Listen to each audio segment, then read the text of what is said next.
The Federal Reserve announced the new FedNow service, and this might be the first step into a bigger rollout of a central bank digital currency, which is a little bit of a misnomer because when we talk about CBDCs, oftentimes we're referencing that concept as being a blockchain technology that is crypto, and this is not that yet, but it is still digital controls over digital currency. Let's see what they announce for us. Federal Reserve announces a July launch for FedNow service. The service is going to debut with financial institutions. The Federal Reserve announced that FedNow will start operating in July. First week of April, Federal Reserve will begin formal certification for participants, encompassing a testing curriculum.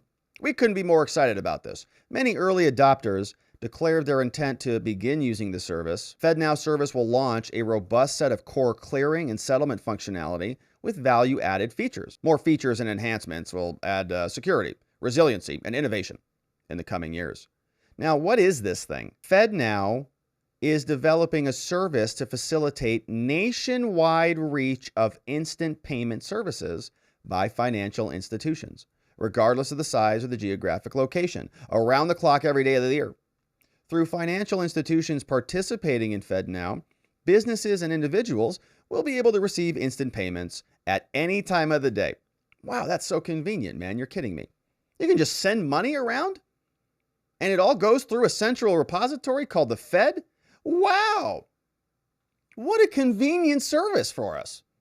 And oh my gosh, it's going to give us greater flexibility to manage money and make real-time sensitive payments. Wow, that's neat. And so this is all going to start, obviously, with the financial institutions first, right? All of the big banks will be on there. All of businesses will be on there. And then eventually individuals will be on there and be able to send and receive instant payments. Start with the banks, then go to the businesses, then go to the people. Man, it's going to be so convenient. Access will be provided through FedLine, the FedLine network, which serves more than 10,000 financial institutions through their agents. What a convenient development for us. You know, Venmo and all of these other apps sending money. Don't worry about that. Don't use the dollar. Just use FedLine, and they'll be able to take total control of the monetary supply, the monetary system, and make sure there's no problems, you know? It's going to be safe. It's going to be resilient, and it's going to have a lot of innovation.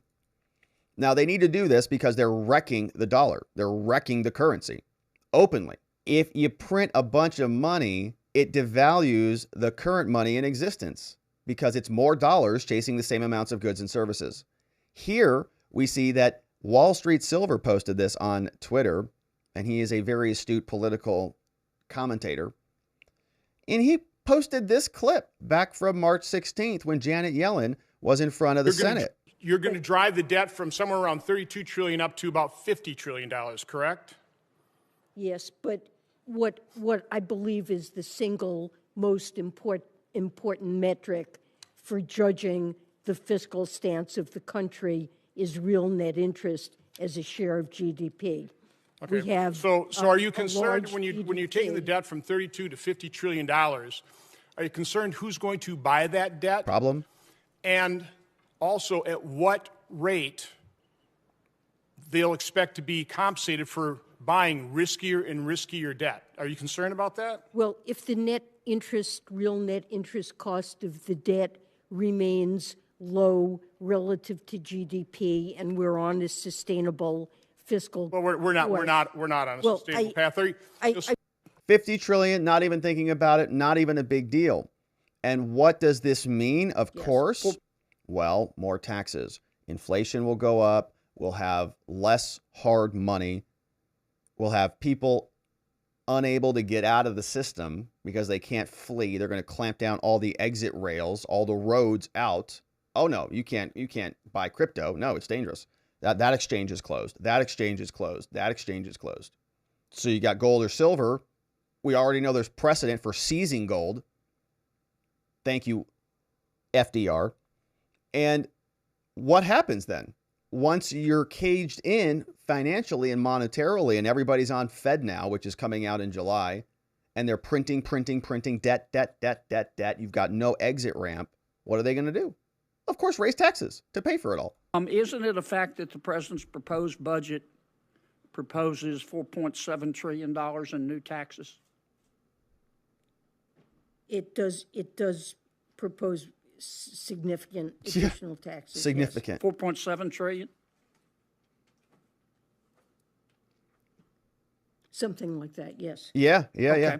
Yeah, 4.7 trillion, kind of a big number. So FedNow is coming down the pike. The Treasury, Yellen, and others coming after crypto and DeFi. Other countries bailing off the US dollar. Not a good situation.